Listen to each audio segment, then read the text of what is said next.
अगर आपकी ज़िंदगी बदलनी है तो सिर्फ 120 छोटे पेपर के क्लिप काफ़ी है। सुनने में अजीब लग रहा है ना? 1993 में कनाडा के एक छोटे से शहर में ब्रेंट डस्मंड नाम का एक नया स्टॉक ब्रोकर आया था। कोई भी उसे सीरियसली नहीं लेता था। उसने एक छोटा सा नियम अपनाया। वो हर रोज सुबह अपने टेबल पर 2 जार रखता। एक जार में 120 पेपर के क्लिप और दूसरा जार खाली। हर बार जब वो कॉल करता, एक पेपर क्लिप को एक जार में से दूसरे जार में डालता। बस सिर्फ एक ही फोकस था। जब तक सारे पेपर क्लिप एक जार में से दूसरे जार में ना चले जाए, वो अपना काम बंद नहीं करेगा। धीरे धीरे उसकी यही आदत उसकी पहचान बन गई।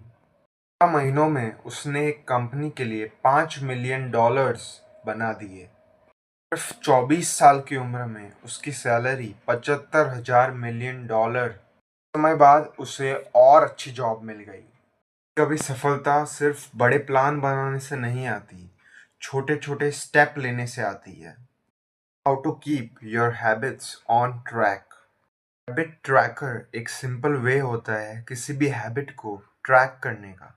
एग्जाम्पल, आप मंडे, वेडनेसडे और फ्राइडे को मेडिटेशन करते हो तो उन दिन पर एक्स साइन कर देने का, ताकि आपको पता चले कि आपने उस दिन पर वो काम किया है या फिर नहीं। जैसे टाइम बीतता जाता है, आपके कैलेंडर में हैबिट स्ट्रिक दिखती है। इससे आपको पता चलता है कि मैंने पूरे महीने में कितनी बार किस चीज़ को किया है और कितनी बार किसी भी चीज़ को छोड़ा है। जेरी स्निफोर्ड नाम का एक कॉमेडियन हैबिट ट्रैकर को यूज़ करता था। उसका सिर्फ एक गोल था, रोज़ दिन का एक जोक उसे लिखना होता था। ये नहीं सोचता कि मैंने आज अच्छा जोक लिखा या फिर बुरा जोक लिखा। उसका टास्क था कि बजाय चेन को ब्रेक करे, उसे हर रोज़ एक जोक लिखना है, वो जैसा भी जोक हो। How to recover quickly when your habits break down. No matter आप कितने भी कंसिस्टेंट हो जाओ, आपकी लाइफ में कोई ना कोई प्रॉब्लम तो ज़रूर आएगी। परफेक्शनिस्ट होना काफ़ी मुश्किल है। हो सकता है आप बीमार हो जाओ, हो सकता है आपको कहीं ट्रैवल करना पड़े, हो सकता है किसी फैमिली मेम्बर को आपकी मदद की ज़रूरत हो।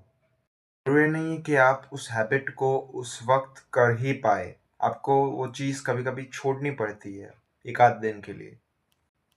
आपके साथ जब भी ऐसा हो, आपको एक सिंपल रूल याद रखना है, नेवर मिस ट्वाइस। जब भी आपकी कोई भी हैबिट एक दिन के लिए मिस हो जाए, आपको याद रखना है कि दूसरे दिन तुरंत आपको वो हैबिट करनी है, चाहे जो हो जाए। If it's possible. लोग अपनी हैबिट्स को रूइन ऐसे ही करते हैं। जब आप अपनी हैबिट को 2 दिन के लिए मिस करते हैं, तो आप ये सोचते हैं कि अब आगे कौन करेगा। इसकी वजह से ही आप कोई भी हैबिट को लॉन्ग टाइम के लिए नहीं कर पाते और चीज़ों को टालते जाते हैं और छोड़ते जाते हैं। आप किसी भी चीज़ को अगर एक बार छोड़ते हो तो वो शायद एक्सीडेंटली हो सकता है, लेकिन अगर 2 बार छोड़ते हो, इसका मतलब आप उस चीज़ को ना करने की तैयारी कर रहे हो। Knowing when and when not to track a habit. For example, आपका रेस्टोरेंट का बिजनेस है।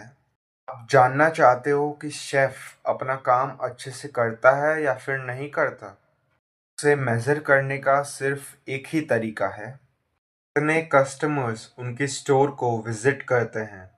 अगर ज़्यादा कस्टमर्स आए तो वो अच्छा खाना बनाता है, और अगर कम कस्टमर्स आए मतलब वो बुरा खाना बनाता है।